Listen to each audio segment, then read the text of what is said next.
आज समझेंगे what is the difference between sanction and tariffs. शुरू करते हैं। तो सैंक्शंस में क्या होता है, जब एक कंट्री या फिर ग्रुप ऑफ कंट्रीज किसी एक पर्टिकुलर कंट्री या फिर एंटिटी या फिर एक इंडिविजुअल के ऊपर पेनल्टी इंपोज करता है, उसको हम सैंक्शंस कहते हैं। तो ईरान एज अ कंट्री का एग्जांपल लेते हैं। इस पर क्या हुआ है, यूएसए और यूरोपियन यूनियन ने मिलकर सैंक्शंस इंपोज किए हैं कि ईरान किसी भी पार्ट ऑफ द कंट्री को ऑयल एक्सपोर्ट नहीं करेगा।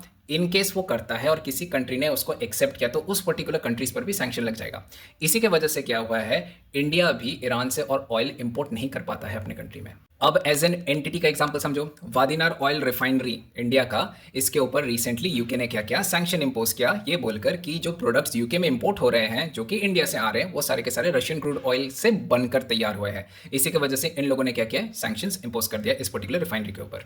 तो टैरिफ क्या होता है, टैक्स जो कि गवर्नमेंट इंपोज करती है जो भी गुड्स इंपोर्ट होते हैं from different parts of the country.